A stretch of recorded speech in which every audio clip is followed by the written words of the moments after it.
Hello everyone, welcome back to my channel. ಇವತ್ತು ನಮ್ಮ ಗುಲಾಬಿ ಗಿಡದಲ್ಲಿ ಹೊಸ ಚಿಗುರು, ಹೊಸ ಮೊಗ್ಗು ಬರಲು ನಾನೇನೆಲ್ಲ ಮಾಡ್ತಾಯಿದ್ದೀನಿ ನೋಡಿ. ನಮ್ಮ ಗಿಡದಲ್ಲಿ ಎಷ್ಟು ಚೆನ್ನಾಗಿ ಹೊಸ ಚಿಗುರು ನೋಡಿ, ಮೊಗ್ಗುಗಳು ಈ ಥರ ಎಲ್ಲ ಬರಬೇಕು ಅಂದರೆ ಏನೆಲ್ಲ ಮಾಡಬೇಕು ನೋಡಿ. ಎಷ್ಟು ಚೆನ್ನಾಗಿ ಚಿಗುರು ಬಂದಿದೆ, ಮಧ್ಯೆ ಹೂವಿದೆ ನೋಡಿ. ಸುತ್ತು ಎಲ್ಲ ಎಷ್ಟು ಚೆನ್ನಾಗಿ ಚಿಗುರು ಬಂದಿದೆ ಅಂತ ನೋಡ್ಬೋದು. ಇವೆರಡಕ್ಕೂ ಫರ್ಟಿಲೈಸರ್ ನಾನು ಕೊಟ್ಟಿದ್ದೆ ನೋಡಿ, ಎಷ್ಟು ಚೆನ್ನಾಗಿ ಗ್ರೋತ್ ಆಗಿದೆ ಅಂತ ನೋಡ್ಬೋದು. ಅದೇ ಈ ಗಿಡಕ್ಕೆ ನಾನು ಫರ್ಟಿಲೈಸರ್ ಕೊಟ್ಟಿಲ್ಲ ನೋಡಿ. ಅದು ಯಾವ ಥರ ಆಗಿದೆ, ಗಿಡ ಎಲ್ಲ ಡಲ್ಲಾಗಿದೆ. ಈ ಥರ ಫರ್ಟಿಲೈಸರ್ ಕೊಡೋ ಗಿಡಕ್ಕೂ ಹೇಗಿದೆ, ಕೊಡದಿಲ್ಲದ ಗಿಡ ಹೇಗಿದೆ ಅಂತ ನೀವು ಅಬ್ಸರ್ವ್ ಮಾಡ್ಬೋದು ನೋಡಿ. ಇದು ಹೊಸ ಚಿಗುರಿಂದ ಎಷ್ಟು ಚೆನ್ನಾಗಿ ಕೆಂಪು ಎಲೆಯಿಂದ ತುಂಬ್ಕೊಂಬಿಟ್ಟಿದೆ. ಹೂವು ನಾನು ಮಧ್ಯ ಕಿತ್ತಿಲ್ಲ, ಅದಾಗಿ ಇದೆ. ಇದು ಮೊಗ್ಗು ನೋಡಾಗಲೇ ಸ್ಟಾರ್ಟ್ ಆಗಿಬಿಟ್ಟೈತೆ ಫರ್ಟಿಲೈಸರ್ ಹಾಕಿದ್ಮೇಲೆ. ಎಷ್ಟು ಚೆನ್ನಾಗಿದೆ ನೋಡಿ. ಈ ಗಿಡ ಮಾತ್ರ ಎಷ್ಟು ಡಲ್ ಆಗಿದೆ ಅಂತ ನಾನು ಯಾವ ಫರ್ಟಿಲೈಸರ್ ಕೊಡ್ತೀನಿ ಅಂತ ನಿಮಗೆ ತೋರಿಸ್ತೀನಿ ನೋಡಿ. ಇದು ಮಸ್ಟರ್ಡ್ ಕೇಕು, ಆಮೇಲೆ ಕಡಲೆಕಾಯಿ ಹಿಂಡಿ ಎರಡು ಮಿಕ್ಸ್ ಆಗಿರೋದು ತೊಗೊಂಡಿದ್ದೀನಿ. ಇದು ವುಡ್ಡ್ಯಾಶ್ ಬೂದಿ, ಇದು ಕಾಫಿ ಪುಡಿ. ಈ ಕಾಫಿ ಪುಡಿ ಎಲ್ಲ ಗಟ್ಟಿಯಾಗ್ಬಿಟ್ಟಿದೆ. ಈ ಥರ ಎಕ್ಸ್ಪೈರಿ ಡೇಟ್ ಆಗಿರ್ತದಲ್ಲ ಆ ಕಾಫಿ ಪೌಡ್ರು ನೀವು ಅಂಗಡಿಗಳಲ್ಲಿ ಕೇಳಿದ್ರೆ ಕೊಡ್ತಾರೆ.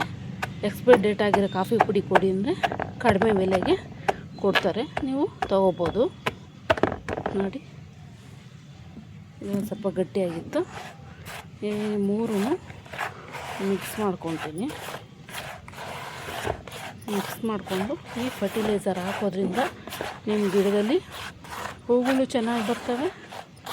ನೆಕ್ಸ್ಟು ಗಿಡನೂ ಚೆನ್ನಾಗಿ ಹೆಲ್ದಿಯಾಗಿ ಇರುತ್ತೆ. ಒಣಗಿರೋ ಎಲೆ ಎಲ್ಲ ರಿಮೂವ್ ಮಾಡಿಬಿಡೋಣ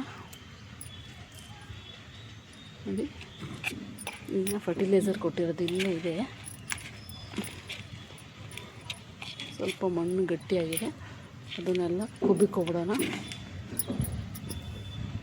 ಹಿಂಗೆ ಸ್ವಲ್ಪ ತೋಡ್ಕೊಬೇಕು. ನೆಕ್ಸ್ಟು ಈ ಫರ್ಟಿಲೈಸರು ಒಂದು ಮುಷ್ಟಿ ಆಗೋಷ್ಟು ಕೊಡ್ತೀನಿ, ಏಕೆಂದರೆ ಇದು ಕೊಟ್ಟಿದ್ದೆ ಆಲ್ಮೋಸ್ಟು. ಸ್ವಲ್ಪ ಕೊಡ್ತೀನಿ ನೋಡಿ. ಕೊಟ್ಬಿಟ್ಟು ಈ ಮಣ್ಣು ಮೇಲೆ ಮುಚ್ಚೋದ್ರೆ ಚೆನ್ನಾಗಿ ಬರುತ್ತೆ. ಇದಕ್ಕೆ ಮಾತ್ರ ನಾನು ಕೊಟ್ಟೇ ಇಲ್ಲ, ಇದಕ್ಕೊಂದು ಸ್ವಲ್ಪ ಜಾಸ್ತಿನೇ ಕೊಡ್ತೀನಿ. ಮಣ್ಣೆಲ್ಲ ಈ ಥರ ತಕ್ಕೊಂಬಿಡ್ಬೇಕು.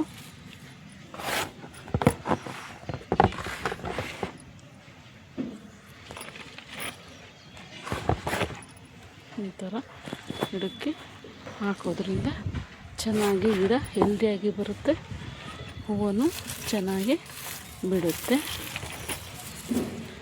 ನೆಕ್ಸ್ಟು ಈ ಗಿಡಕ್ಕೂ ಹಾಕ್ಬೋದು. ಇದರಲ್ಲಿ ಒಣಗನೆ ಸೊಪ್ಪಿನ ಗಿಡ ಇಟ್ಕೊಂಡಿದೆ, ತೆಗೆದು ಬಿಡ್ತೀನಿ. ಇದು ಸ್ವಲ್ಪ ಬೇರೆ ಇರುತ್ತೆ, ಇದು ಸ್ವಲ್ಪ ಗಿಡ ಎಲ್ಲ ಗೊಬ್ಬರ ಹಾಕೋಕ್ಕಾಗಲ್ಲ, ಅದಕ್ಕೋಸ್ಕರ ತೆಗೆದು ಬಿಡ್ತೀನಿ ಸ್ವಲ್ಪ.